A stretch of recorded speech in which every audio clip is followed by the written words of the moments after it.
Good morning, everybody. It's June 3rd, 2021. It's a Thursday. Back for chapter 3. This has been nice just doing these little chapter readings. Not too bad. I've been enjoying it actually. But I'm sure about to get to some stuff that could be potentially quite boring. Who knows? We'll make the most fun we can, right, guys? That's what we do here. All right, chapter 3. This is probably an interesting thing. Let's go. Now the serpent was more subtle than any beast of the field which the Lord God had made, and he said unto the woman, Yea, hath God said, Ye shall not eat of every tree of the garden. So remember we left off with the commandment, don't eat from this tree, and Eve came out of woman, or woman came out of man. The rib was taken out, and they're husband and wife now, and they're companions, and so it looks like the serpent has come unto the woman, and she appears to be, from what I'm reading here, alone somewhere in the garden, probably curious about the tree of knowledge of good and evil, just going, you know, how a woman usually is asking questions. Like men usually don't ask too many questions. They're just like, it is what it is. And the women are like, wait a minute, well, why? Why is that? Why would you surely die? She's probably wondering all this kind of stuff. Well, here comes along Mr. Serpent Man, and he's all about, hey, uh, he said, woman, yea, has God said, ye shall not eat of every tree of the garden? He's questioning her, according to that. Like, it's just a question, like, hey, is it, you're not supposed to, that's how I'm reading it, anyways. And the woman said unto the serpent, we may eat of the fruit of the trees of the garden. She said, yeah, we can eat of the tree, all these fruits. But of the fruit, she goes on, but of the fruit of the tree which is in the midst of the garden, God hath said, ye shall not eat of it, neither shall ye touch it, lest ye die. Whoa. Don't even touch it, man. That is the thing, right? That is always the temptation. What? Don't even touch it. Don't even open it. Don't even what? Why? Just keep reading. Because you'll die. That's why. So it's like, and what is death, right? Like, what does that mean? Die obviously means something bad. You're like, oh, dude, that's definitely not a good state to be in. Death doesn't sound good. The serpent said unto the woman, ye shall not surely die. So he said, both. Now, this sounds like a straight up lie. Because he's almost like telling her, no, you're not going to die. And maybe it's partial truth. Because, what does it mean? Do you mean it wasn't explained? Like, do you mean as soon as I touch it, I'm dead, like in a split second? Or am I going to die eventually? Or like now I'm in a state where I could live forever, but as soon as I eat this thing, it breaks that state, and then I will surely die. Like, surely die. It's, the serpent's stretching this out to say, maybe he's playing tricks with her, going, no, you won't die right away. He's basically kind of saying that's not gonna. No, that's.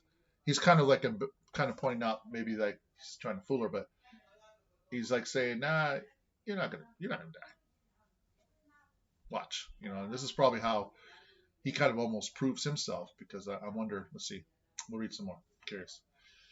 For God doth know that in the day ye eat thereof, then your eyes shall be opened, and ye shall be as gods, knowing good and evil. So like now he's adding a whole other storyline. Like, look, he's just saying that because he doesn't want you to become like him. He wants to be the only one. So, really good, man. Serpent's really good at this kind of stuff, dude. He's just telling you that, so just to keep you away. He wants it all to himself. Right? When the woman saw that the tree was good for food, and that it was pleasant to the eyes, and a tree to be desired to make one wise. She took of the fruit thereof and did eat, and gave also unto her husband with her, and he did eat. So here we can read into this as much as we want. I'm just taking this is my perspective. Don't take it as gospel. I'm just like just my reaction to this passage. I'm just thinking of all the different things going into this where she's thinking like, wait a second, if that's true, this is another angle I never heard. This is a different perspective. Now, I've only been talking to God and he's been telling me this. Well, this serpent guy is telling me a whole nother story. And as I hear that story, it sounds actually like it could make sense. And actually this fruit's looking pretty good now. It's looking like it could like help me out or something, like the way he's talking about it. I'm going to be like, what? It's going to open my eyes? Hold on. Let's do this. And the eyes of them, and it says the eyes of them both were opened. And they knew they were naked, and they sewed fig leaves together and made themselves aprons. So they didn't even know they were naked before. Like, that innocence, that childlike innocence where you're like a baby, you don't even think about it. You just run around with your clothes off. And everyone's parents and everybody's like, hey. That's when you start feeling like something's wrong. Like, huh? What are you trying to? So it's almost like they're trying to give you the fruit in a way. Like as you're growing older, your parents and other people are giving you a fruit to take, to open your eyes, to go, don't you know you're naked? You can't run around naked. You gotta have clothes on, man. Let's get you something to wear up in here. So it looks like they sewed themselves some clothes because now it's like their eyes were open. They're like, whoa, hey, what's going on here? And they heard the voice of the Lord God walking in the garden in the cool of the day. And Adam and his wife hid themselves from the presence of the Lord God amongst the trees of the garden. So they felt ashamed. They felt like well, we all feel like if you don't follow through with the commitment, right? When someone tells you, hey, don't do this, and you're like, okay, I will not do that. And then when you turn around and do it, and then they come back around, you're like, oh, dang it. Hope they don't find out what I just did because I told them I wasn't and I did. Oh, dang it.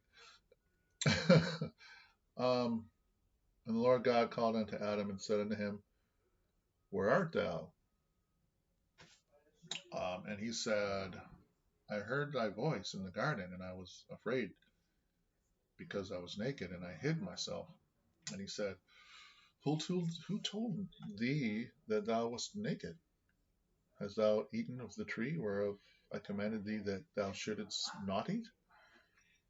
So he's holding them accountable here. He's just saying, hey, this sounds like a different conversation all of a sudden. You're not the same, bro. You're saying stuff that you weren't saying before. So the only possible reason why this is happening to you is because, you took the fruit that I told you not to touch. You know what I mean? And the man said, the woman whom thou gavest to be with me, she gave me of the tree and I did eat. So it's like, hey, I like this little switcheroo. Hey, man, you told me I needed a mate. So you made this woman for me. Well, hey, the woman you made brought this to me. So doesn't this come back to you? Because because now, she came to me and she had already partook of the fruit. So I'm like,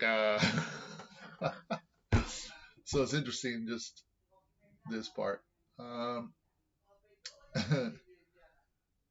The servant beguiled me and I did eat. Okay, wait, no. And the Lord God said, so he said, so now he turns to the woman, right? Because Adam's pointing at her.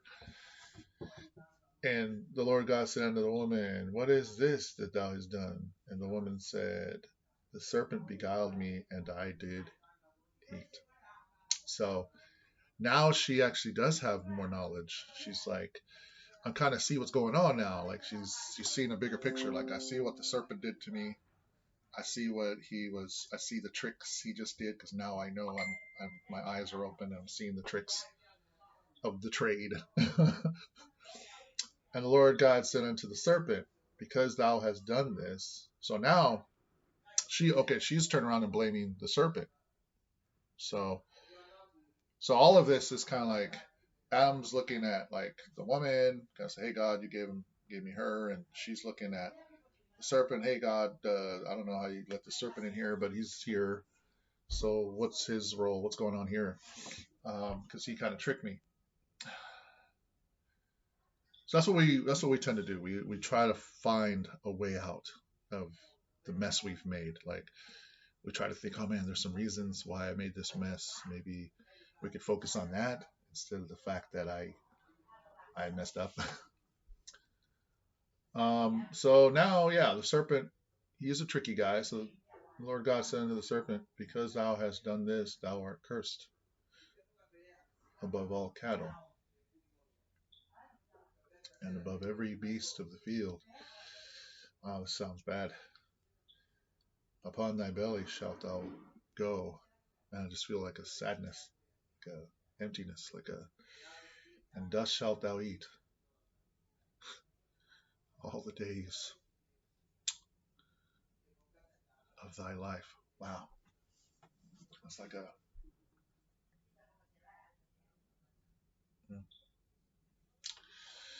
I don't know why I'm feeling something from this when I read it, like a sorrow,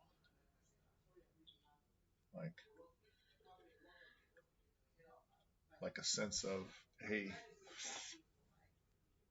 maybe part of me feels like that's what I deserve. I've screwed up so much in my life. I'm just waiting to hear these words, you know, to like confirm my own thing about me. Like, oh man, you're messed up, Ammaron. So we need God to tell you that you're cursed above all the cattle. Above every beast in the field, on your belly you shall go, and dust you shall eat all the days of your life. But interesting how I'm reading that. I said I'm just going to be real with what I'm reading. And I will put enmity between thee and the woman, and between thy seed and her seed, and it shall bruise thy head, and thou shalt bruise his heel. Wow, there's a lot in there. Um, Interesting. As far as the enmity or the war, the separation. So I'm reading enmity or enemy.